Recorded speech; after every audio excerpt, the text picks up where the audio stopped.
Bismillahirrahmanirrahim. Assalamualaikum warahmatullahi wabarakatuh. Hamdan wa syukran lillah wassalatu wassalamun ala rasulillah wa ala alihi wa sahbihi wa mawala.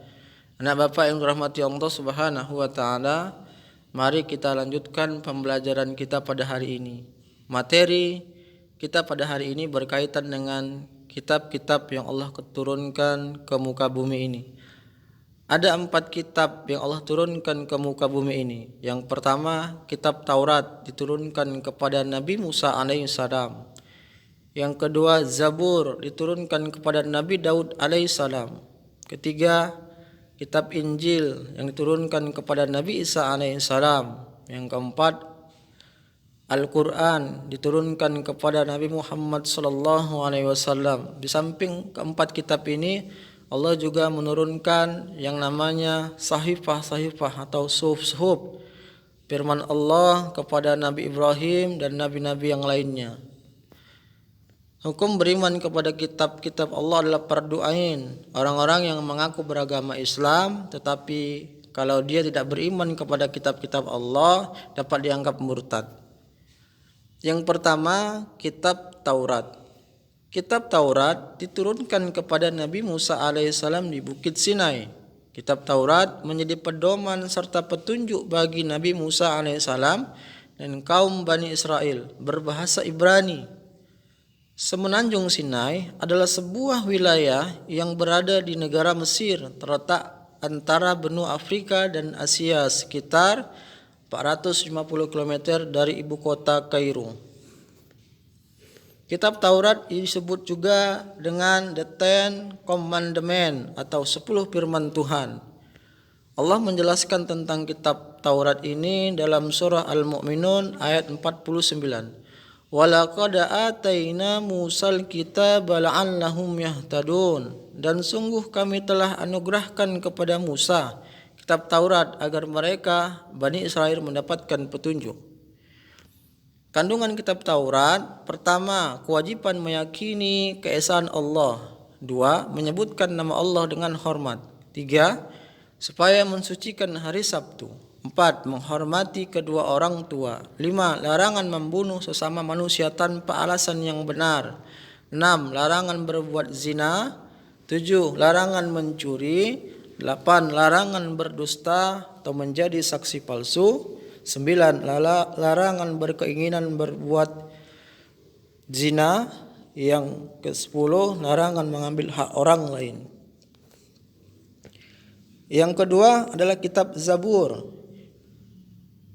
Kitab Zabur berisi 150 surah yang disenandungkan Nabi Daud alaihissalam, diturunkan di Yerusalem berbahasa Qibtiyah.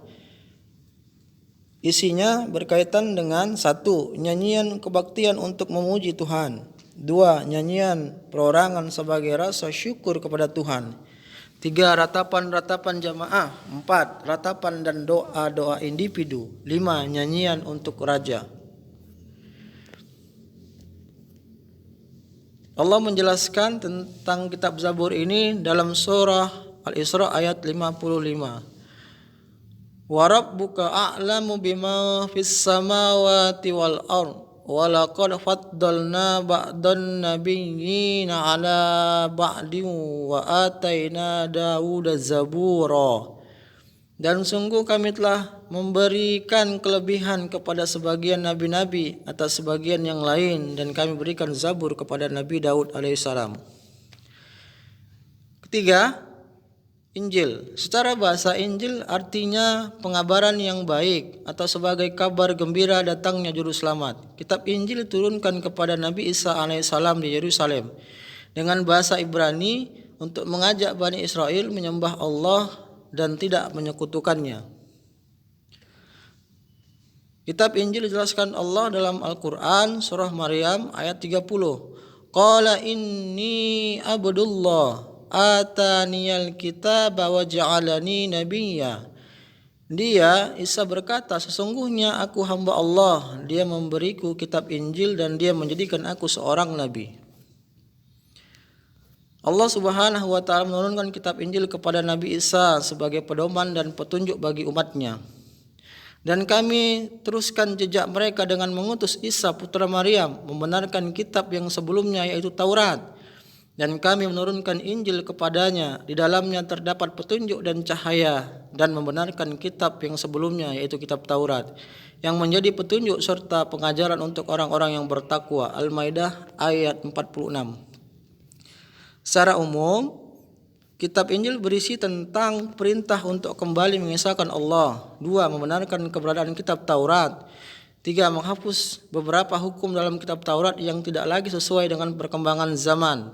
4. Menjelaskan bahwa kelak akan datang kembali Rasul setelah Nabi Isa yaitu Nabi Muhammad SAW. Di samping ada di kitab Injil, penjelasan ini juga ada di dalam kitab Taurat. Kitab Injil sekarang berbeda dengan Injil yang diberikan kepada Nabi Isa dahulu. Injil yang sekarang disusun oleh Matius, Markus, Lukas, dan Yahya. Kemudian Injil tersebut dinamakan menurut pengarangnya, yaitu ada yang disebut dengan Injil Matius, Injil Markus, Injil Lukas, dan Injil Yahya. Kitab Injil yang isinya condong kepada kebenaran Al-Quran adalah Injil Barnabas yang ajarannya Yesus tidak disalib. Yang disalib adalah Yudas Iskariot.